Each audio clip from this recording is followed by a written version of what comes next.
Primeiro, meu boa noite aos participantes hoje da nossa roda, começando por Daniel Rittner em Brasília, especialmente meu agradecimento ao embaixador Rubens Barbosa, foi nosso embaixador em Londres e Washington, pela disposição de participar aqui da bancada da nossa roda. Boa noite, Rubens Barbosa. E Lorival Santana, meu boa noite ao nosso colega analista internacional. O fato mais recente relacionado à guerra ocorreu há poucos instantes atrás, num discurso na Casa Branca. O presidente dos Estados Unidos, Joe Biden, fez uma comparação, ele juntou, na verdade, a Ucrânia e o Hamas, ou seja, ele pôs Putin e Hamas no mesmo barco e fez uma apaixonada defesa da política externa americana. Vamos conferir algumas das afirmações mais contundentes do presidente americano num longo discurso, mais de 20 minutos. Isso, para eles, é um longo discurso. Vamos lá. A situação em Tel Aviv, eu penso também na situação que está sendo causada na Ucrânia. Nós também não esquecemos dos túmulos em massa, dos corpos encontrados com sinais de tortura, pessoas usadas como armas e milhares de crianças ucranianas que foram raptadas das suas famílias. Me deixa com nojo. O Hamas tem algo em comum com esse grupo. Eles querem aniquilar uma democracia vizinha. Vamos prosseguir, temos mais trechos para vocês conferirem do discurso do presidente americano. Vamos lá? Por mais difícil que seja, nós não podemos desistir da paz. Não podemos desistir da solução de dois estados, porque Israel e os palestinos merecem viver em segurança. Tem mais um trecho ainda no qual ele diz que vai pedir um bocado de verbas para apoio da Ucrânia e de Israel. Vamos lá. A América, os Estados Unidos, são um farol que ilumina o mundo. E como a minha amiga Madeleine Albright disse, uma nação indispensável, defende as pessoas do mundo todo, que têm esperança por causa de nós, graças a nós, que estão vivos graças a nós e que estão desesperadamente querendo não serem esquecidos. Eles estão nos defendendo, mas o tempo urge. Eu sei que temos divisões aqui nos Estados Unidos, mas não podemos deixar o pensamento dividido abalar a nossa união. Não podemos permitir que os ataques do Hamas e o Putin vençam. Eu me recuso a permitir que isso aconteça. Rubens, a nação indispensável, o farol que ilumina o mundo. Isso daí foram fundamentos do excepcionalismo da política externa americana durante décadas, talvez até séculos, pode-se dizer. Quão realista é isso hoje para a política externa americana, quando o Biden insiste numa solução de dois estados que ninguém consegue implementar? Eu acho que esse discurso foi feito para o público interno americano. Ele se referiu à divisão interna, se referiu ao pedido que vai fazer o Congresso para recursos para as duas guerras. Ele, no fundo, não disse nada de novo em relação à crise, tanto na Palestina quanto na Ucrânia. Ele reiterou as posições americanas. A solução de dois estados, eu acho que é um consenso de toda uma parte, não é, dos estados, né, que, inclusive o Brasil. Mas, como você diz, eu acho hoje muito difícil implementar isso. Mas eu acho que a tônica do discurso foi mais voltada para o público interno. A questão da Palestina hoje virou um problema interno de todos os países. Se você for examinar... Aqui, inclusive no Brasil, por causa do Conselho de Segurança. Então, eu acho que ele, nesse discurso, claro que falou para o mundo, não é? Porque se referiu a duas crises muito importantes, mas o objetivo principal, eu acho, era a questão interna, porque ele se refere também à questão da imigração, não é? Então, ele focalizou num tom nacionalista, né? Nessa questão do farol para o mundo, farol que ilumina o mundo, uma nação indispensável. Então, é um apelo ao nacionalismo, né? E à união interna, coisa que também, eu acho, ele não vai obter. A gente tem eles pondo Putin e Hamas, praticamente colocando os dois como terroristas. E citando a frase sarcástica do Putin, que disse que se a ajuda americana à Ucrânia cessar, a Ucrânia é derrotada em poucos dias, né? E lembrando todas as atrocidades cometidas pela Rússia contra os ucranianos, para sensibilizar os republicanos, né, que têm muito mais facilidade. Não é preciso convencer os republicanos a ajudar Israel, mas estão divididos quanto a ajudar a Ucrânia. E aí, talvez, e aí, como o Rubens também sugere, talvez para convencer os republicanos a permitir que o governo volte a funcionar, porque... Está sem governo? Porque não tem governo nos Estados Unidos, porque nos Estados Unidos a Câmara, o Senado e o sistema de justiça são chamados de governo, do mesmo jeito que o Executivo. E, de fato, está, desde o dia 3 de outubro, sem presidente da Câmara, por uma rebelião dos republicanos, que hoje terminou em briga. Eles saíram quase aos tapas numa reunião fechada dos republicanos, com o Jim Jordan, que é um meguista, né, um Make America Great Again, um fundador do caucus, da bancada da liberdade que fez essa rebelião, embora ele não seja atuante nela mais, não desiste da sua candidatura à presidência e eles não conseguem chegar a um consenso. Então, isso ameaça paralisar o próprio governo. Mas como um presidente de guerra neste momento, o Joe Biden então fez esse pronunciamento à nação para tentar sensibilizá-la e pressionar os republicanos. Um presidente de guerra que está arriscado a ficar sem apoio financeiro para as duas guerras nas quais ele está metido agora por causa da divisão interna americana. Daniel Hittner, o Biden não se esqueceu de mandar aquele mesmo recado de ontem a Israel, que haja de acordo com as leis de guerra. Ele está de forma muito suave, ou até suave demais, Daniel, dizendo aos israelenses, vem aí uma invasão por terra, olha lá o que vocês vão fazer? William, será que o mundo está com esperanças reais de convencer Israel a desistir de uma incursão terrestre em Gaza? Porque eu vejo só um jogo de perde-perde ali, e não um jogo de soma zero, em que perdas do Hamas significam ganhos para Israel ou vice-versa. Eu só vejo um jogo de perde-perde, inclusive porque o Hamas conseguiu, como a gente dizia ontem, conseguiu atrair a atenção do mundo de volta para a causa palestina, interrompeu, congelou o restabelecimento de laços diplomáticos de Israel com todo o seu entorno, com toda a sua vizinhança, despertou uma certa antipatia do mundo depois de uma onda de solidariedade inicial, despertou uma certa antipatia por Israel devido à reação supostamente desproporcional que está acontecendo. Então, Israel me parece que tem muito a perder também, inclusive no tocante à segurança dos próprios reféns que estão na faixa de Gaza. Será que é a melhor estratégia também do ponto de vista militar fazer uma incursão terrestre para resgatar seus reféns? Ou será que no momento que você chega naquela rede de 500 quilômetros de túneis, que é 5 vezes o que tem o metrô de São Paulo, por exemplo, será que você não está arriscando ainda mais a vida desses reféns israelenses tomados pelo Hamas?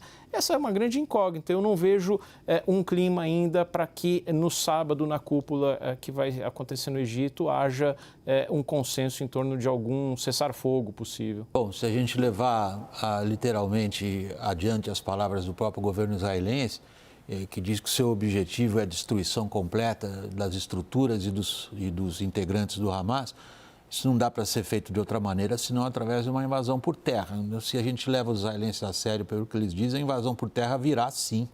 A questão é saber o tipo de dano colateral que ela vai acabar provocando e as consequências políticas.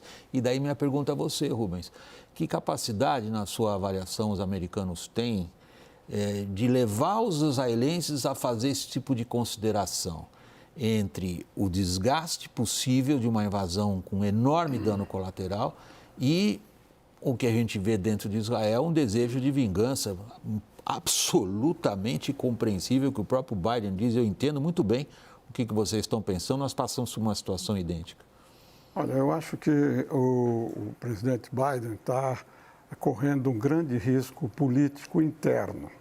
Eu insisto nisso porque a gente não está avaliando a importância dentro de cada país do que está acontecendo. Ele arriscou, eu acho, a própria eleição com essa ida agora a Israel, porque ele insinuou, né, nas falas que ele teve lá, que ele pediu certa moderação, compreendendo toda, que ele pediu para evitar os erros que os americanos cometeram depois de 11 de setembro. Ele falou mover pelo claramente. fígado com raiva. Agora, o que ele poderia ter falado para o presidente, para o primeiro-ministro de Israel? Primeiro, moderação, isso que você está dizendo, moderação na resposta. Segundo, pediu a abertura do corredor humanitário. Deve ter falado a respeito dos reféns que estão com o pessoal da Hamas. O que ele conseguiu nessa conversa? Nós vimos hoje o Netanyahu e o ministro da Defesa visitando as tropas, dizendo que em breve vai ser atacado. Eu, pelo menos, não tenho nenhuma dúvida que é uma questão de horas. Você também, de horas ou de dias. Pode ser, de horas ou dias. É iminente. Quer dizer, sábado não, porque é um dia para eles especial. Mas pode ser amanhã, pode ser domingo, pode ser segunda. Eu acho que não há a menor dúvida que vai haver esse ataque. E no corredor, você viu, ele falou com o Netanyahu, depois falou com o presidente do Egito, e já passaram 3 dias e não se abriu a porta. Bom, está previsto para amanhã, Rubens. Está previsto para amanhã, para entrar 20 caminhões, tem mais de 100 na fila lá, e tem 400 mil pessoas nessa região.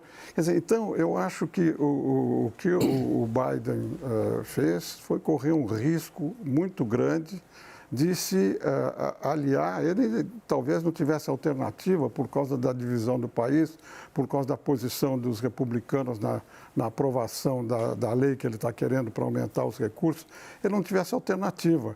Mas o resultado, o que eu estou querendo dizer é que o resultado da visita dele a Israel foi mínimo, porque tudo que ele deve ter falado lá, os israelenses não estão fazendo. Vamos pegar esse ponto, Rubens, e passar agora para uma outra questão que está preocupando o mundo inteiro, que é a possibilidade de ampliação do conflito. Nós preparamos uma reportagem em torno desse tema. Os Estados Unidos, a Alemanha e o Reino Unido pediram que os seus cidadãos deixem o Líbano o mais rápido possível, ao receio em várias capitais de uma escalada do conflito. Vamos ver na reportagem. Israel afirma que destruiu nesta quinta-feira infraestruturas do Hamas e neutralizou operações de organizações terroristas em Rafah, no sul de Gaza, mesma região para onde milhares de refugiados se dirigiram à espera de ajuda humanitária. Uma explosão atingiu um bairro perto de um hospital, mas Israel nega ter lançado mísseis nas imediações. O ministro da Defesa, Yoav Gallant, falou pessoalmente com as tropas perto da fronteira com o território palestino. Disse que os soldados logo vão ver o enclave do lado de dentro, numa referência à incursão terrestre. O Hamas também ataca. Os foguetes lançados de Gaza fizeram soar as sirenes de alerta em quase todas as regiões de Israel nesta quinta.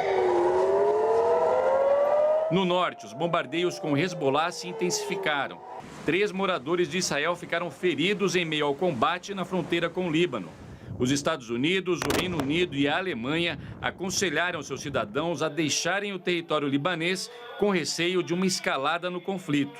Nesta quinta-feira, o Pentágono informou que o navio USS Carney, no Mar Vermelho, interceptou 3 mísseis de cruzeiro, além de drones lançados do Iêmen pelo grupo armado Houthi, apoiado pelo Irã. O Iêmen fica na Península Arábica, 2.000 quilômetros ao sul de Israel, considerado um dos possíveis alvos dos disparos. Information about these engagements is still being processed. We cannot say for certain what these missiles and drones were targeting, but they were launched from Yemen, heading north along the Red Sea, potentially towards targets in Israel. O Pentágono disse ainda que vai agir caso o conflito se agrave. Have the capability to defend our broader interests in the region and to deter regional escalation and broader expansion of the conflict that began with Hamas's attack on Israeli civilians on October 7th. Dorival, como a gente vinha dizendo, a guerra e a política são o campo do imprevisível. Portanto, é muito difícil dizer o que acontece na invasão terrestre de Gaza e as consequências políticas. Mas eu acho que está na cabeça de todo mundo a seguinte questão: qual é a probabilidade que o conflito se amplie? Bom, os Houthis eles seguem ordens dos iranianos. Esses mísseis e drones são fabricados no Irã. Os Houthis recentemente fizeram uma parada militar na qual mostraram muitos mísseis iranianos, incluindo um que pode ter alcance de até 1.950 quilômetros, segundo a análise do Instituto Internacional de Estudos Avançados, Estudos Estratégicos lá de Londres, né? Então, isso fica muito próximo do alcance necessário para atingir Israel. Havia uma trégua, né, dentro desse conflito, mediada em parte pelos Estados Unidos, né? O governo do Iêmen é apoiado, o governo reconhecido internacionalmente é apoiado pela Arábia Saudita e Emirados Árabes Unidos, e os Houthis, como a gente está dizendo, são apoiados pelo Irã. E eles controlam Sanaa, a capital do Iêmen, né? Era a maior guerra desde 2015, antes da invasão da Ucrânia pela Rússia. Do lado do Líbano, né, tem se intensificado os conflitos, os disparos do sul do Líbano, e as respostas de Israel. Ainda é uma guerra de baixa intensidade, um conflito de baixa intensidade. O que eu ainda penso, né, assim, mas os fatos podem mudar esse cenário, que o Hezbollah é um ativo importante demais para o Irã, para ele gastar sem ter certeza de que depois poderá garantir o seu programa nuclear. Porque uma vez Israel e Estados Unidos concluindo que o Irã chegou à bomba nuclear, eles vão atacar o Irã. Já disseram isso. Então, o Hezbollah serve aí como um ativo, né, para tentar dissuadir Israel de fazer isso. Mas não como um peão para ser queimado. Não como um peão para ser totalmente queimado, porque na guerra de 2006, o Israel fez isso que promete fazer de novo se o Hezbollah entrar na guerra, que é destruir a infraestrutura, e demorou aí 15 anos, 10 anos para o Hezbollah se recuperar, e se recuperou e se fortaleceu muito, se engajou na guerra na Síria. Então, são anos preciosos para o Irã. O Irã está muito perto, se é que já não chegou à bomba nuclear. Mas a dinâmica da guerra, você mesmo disse, citando Clausewitz, a guerra é imprevisível.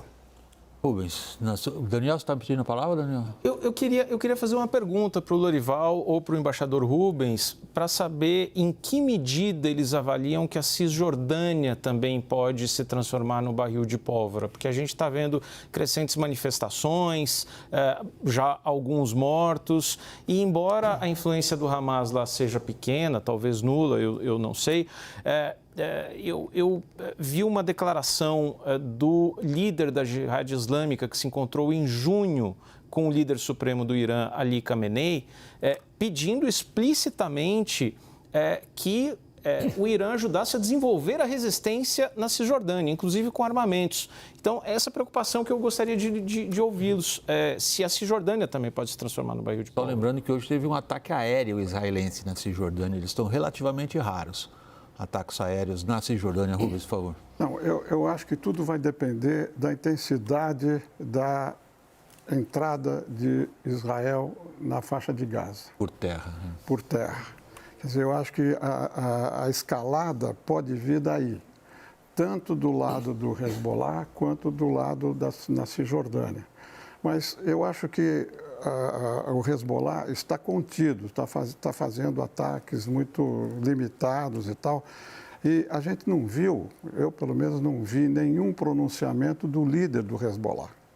Você viu o pronunciamento do líder do Hamas e tal? Eu vi, o Hezbollah fez um comunicado assinado pelo Nasrallah no dia dos ataques do Hamas, no dia 7 de outubro. Pois é, mas depois disso, aí sim, esse eu vi. Eu não vi, foi depois com a escalada da reação israelense. Dependendo da maneira como essa entrada de Israel em Gaza acontecer, eu acho que pode haver uma reação do Hezbollah e a reação da população na Cisjordânia e em todos os países árabes. Agora, eu acho que o Irã não tem nenhum interesse em escalar essa guerra a eles, Porque se houver na minha visão, se o Hezbollah escalar também essa intervenção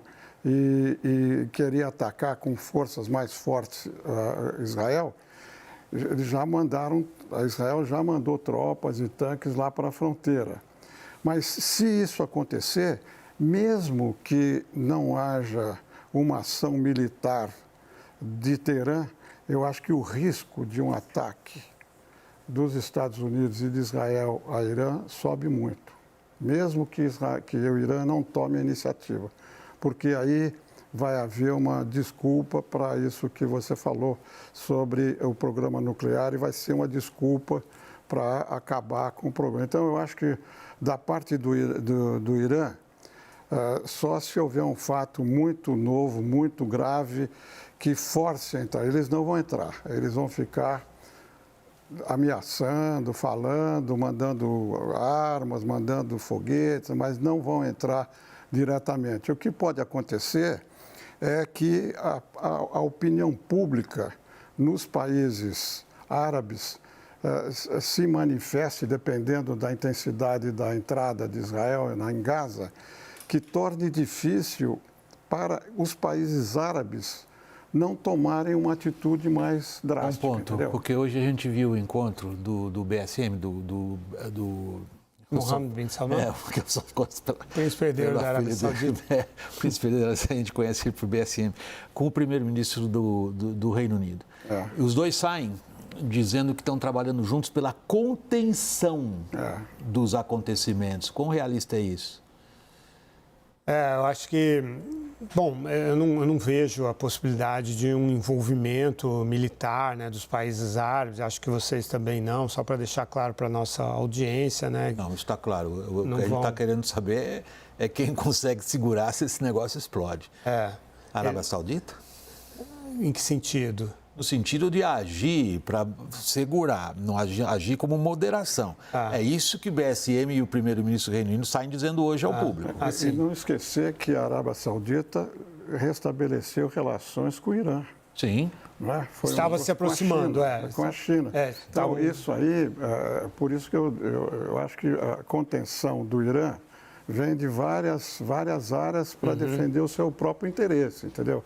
E essa visita do primeiro-ministro da Inglaterra à Arábia Saudita faz parte dessa iniciativa de contenção. O problema é que nós vimos aí no noticiário que, por questões de política interna também, eu insisto nisso, Israel não tem alternativa. Eles vão ter que entrar em Gaza. E, na minha visão, vai ser muito difícil você aniquilar como eles querem, porque o Hamas é uma ideia. Eles não aceitam o Estado de Israel. Ele não vai desaparecer, sobretudo com a destruição, com tudo que está acontecendo lá. É uma situação muito difícil para Israel. Posso responder a pergunta do Daniel sobre a Cisjordânia? O Hamas é muito forte na Cisjordânia, muito forte, mais forte do que o Fatah. O Fatah, ele administra a Cisjordânia formalmente.